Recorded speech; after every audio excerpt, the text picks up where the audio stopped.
All right, we are live. Welcome, DoorGrow hackers, to the DoorGrow Show. If you are a property management entrepreneur that wants to add doors, make a difference, increase revenue, help others, impact lives, and you're interested in growing your business and life, and you're open to doing things a bit differently, then you are a DoorGrow hacker. DoorGrow hackers love the opportunities, daily variety, unique challenges, and freedom that property management brings. Many in real estate think you're crazy for doing it.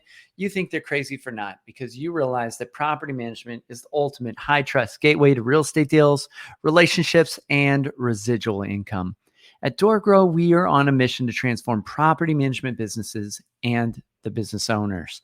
We want to transform the industry, eliminate the BS, build awareness, change perception, expand the market, and help the best property management entrepreneurs win. I'm your host, property management growth expert Jason Hall, the founder and CEO of DoorGrow. Now let's get into the show.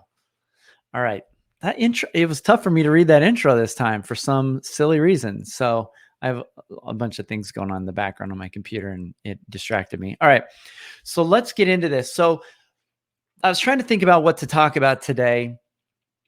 And I want to go back to a concept that I've talked about for a long time now. I've mentioned it on several episodes, but I don't have an episode dedicated to it that I can push people towards. And that is the cycle of suck. This is a phrase that and the concept that I put together after talking to some clients. It was inspired by one of my clients who had mentioned that he noticed that as he got rid of bad doors and bad properties, that he actually became more profitable. I had clients tell me about when I started to relate this idea of the cycle of suck. People would tell me about this book called The Pumpkin Plan by Mike Michalowicz, which is a good book, and an author that's been on the podcast before. This concept is true. It's powerful. It's really effective. And so let me explain to everyone the cycle of suck in property management. And if you Google cycle suck, it tends to be that my old DoorGrow article about it comes up. So let's talk about this. So the cycle of suck is pretty simple. It's 4 steps.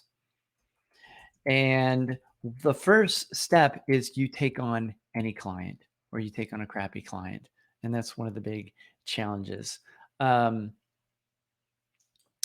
if you take on any client, the challenge then is that you're going to end up with bad doors. You're going to end up with bad clients. And the reality is you don't want every client, or you shouldn't want every client. And if you're taking on every client, your operational costs are going to be a lot higher. So the very first step in the cycle of suck is crappy owners. You take on crappy owners. The second step is that you take on crappy properties. And if you take on crappy properties, you're going to have much difficult time.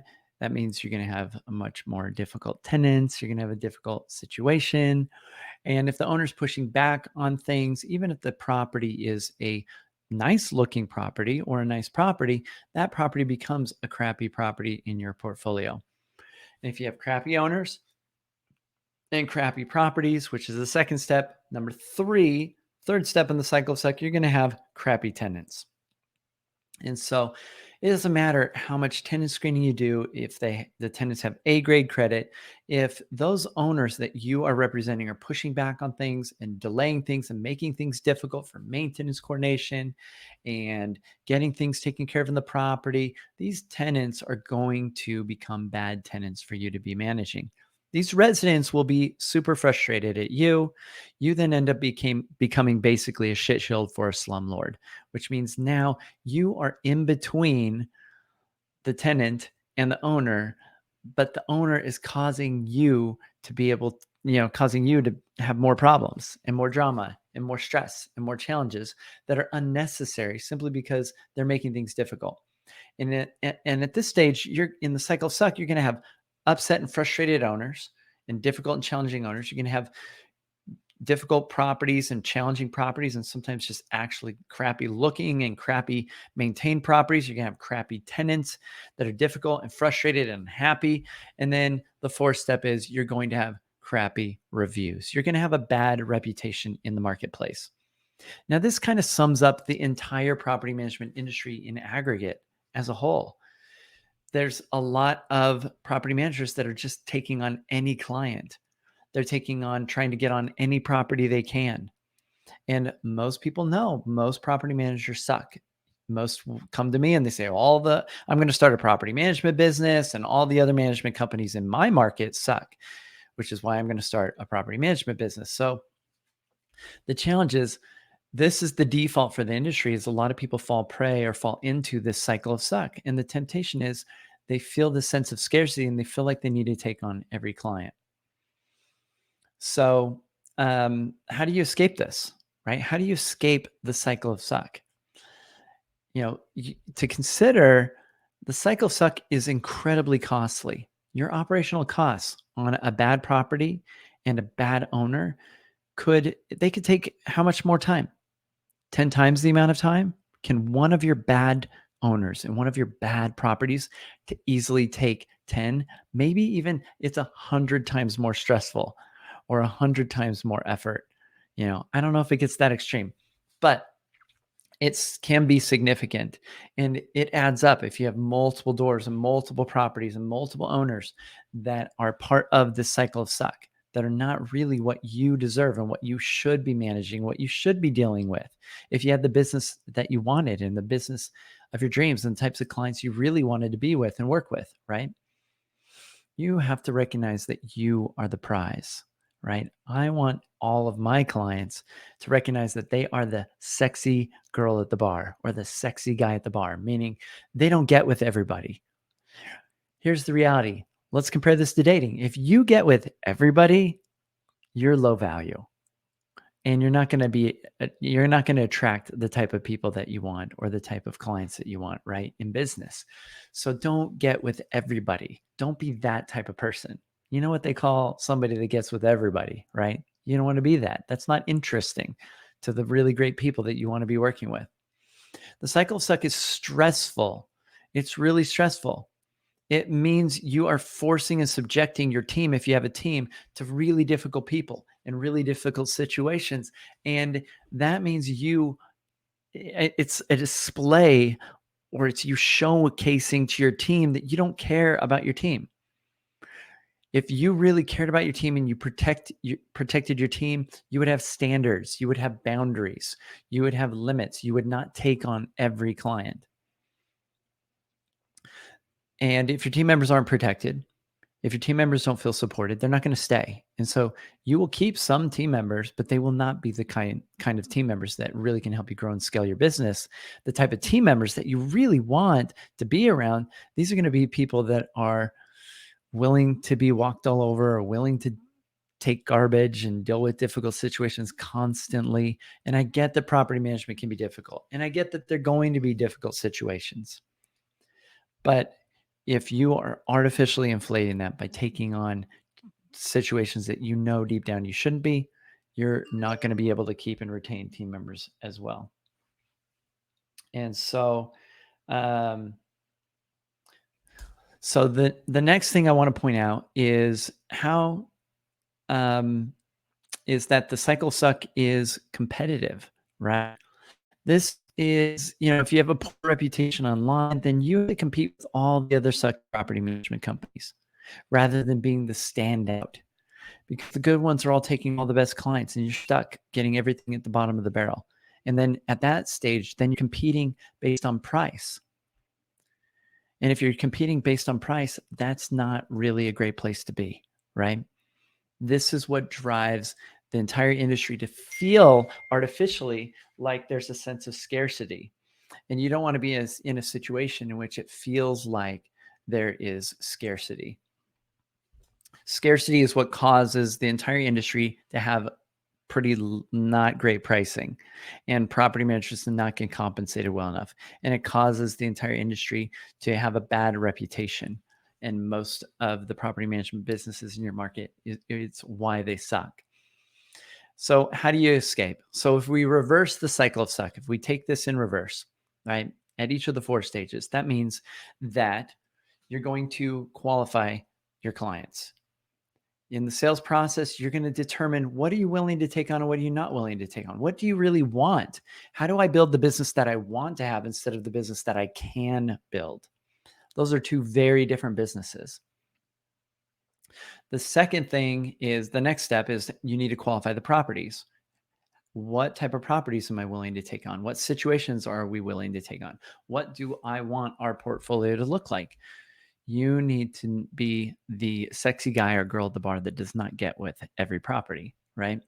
The next is qualifying tenants, right? So step 3, everybody tends to screen tenants, but you know that even if you do all the tenant screening in the world, you're going to run into some issues, but you need to qualify tenants. But the best way to ensure that you're going to have really great tenants is to take on really great properties and really great owners, right? Because even if the property's amazing, if you put a tenant into it that has A grade credit, you've done all the screening in the world, and they are not able to get taken care of the way that they want, the owner's pushing back on things, they're dragging their heels, things are difficult. It takes like 2 weeks to get a water heater replaced. It takes, over a week for the heater in the winter to get fixed. They're going to be upset and you're going to deal with a lot more stress, a lot more phone calls. Your team are going to be battered by this. It's going to be frustrating, right? And then the fourth thing is you need to figure out how to play the game of reputation or reviews. So you need a strategy in place for filtering. So each of these are filtering clients, filtering properties, filtering tenants. You need a strategy for filtering out the negative reviews and getting more good reviews, which means capturing feedback proactively, preemptively before they get to, you know, the heightened state where they go nuclear and want to destroy your business online. But also by taking on really good clients, really good properties, and really good tenants, you're going to end up with a lot better reviews also. By having a process in place to consistently get good positive reviews, which we talk about in our reputation secrets training that we have in DoorGrow Academy for our clients. We talk about how to implement a strategy of warm outreach to facilitate that and make sure that you're getting good reviews. And good reviews can be more effective than having the top spot on Google because it's going to feed you warm leads that have a really high close rate. And then guess what happens? If you're getting really great reviews and you have a good reputation in the marketplace because clients are happy with you and telling people about you, tenants are happy and telling people about you, and you have great properties and then you have a good reputation, you're going to attract more quality clients. You're going to attract more quality tenants. You're going to attract more quality properties to deal with in your portfolio. I remember when I was living in Santa Clarita and there were 2 major property management companies that seemed to have all the doors there. And it was very clear in talking with people in the community, they knew one company they would talk about being really bad, and the other company they would talk about being really great. And they had very different experiences. And, I talked to people that had dealt with one company for maintenance versus the other when they moved into new property and how dramatically different it was for them as a resident. And these kind of things get around to owners and show up on their reputation as well. So, all right. So, moving forward, if you want to get free from the cycle of suck, which means you need to come into your business and your sales process with a lot more confidence, with recognizing that you have value, with recognizing that you are the prize that solves their problem, and you want to be more effective at sales, reach out to us at DoorGrow. This is one of the foundational sort of mindset things that I like to push into clients' heads to get them to recognize that you can have the business that you want, but you have to become the person with the right mindset, with the right thoughts, with the right sales process that can have the business of their dreams. And if you don't yet have the business of your dreams, as one of my mentors would say, then you're not the person that can run it yet. And my goal as a coach in this industry in property management is to help you become the entrepreneur that can have the business of their dreams. And so if we can support you in any way, if you would like some help with your business, reach out. You can check us out at doorgrow.com. Bye, everyone. Until next time, to our mutual growth.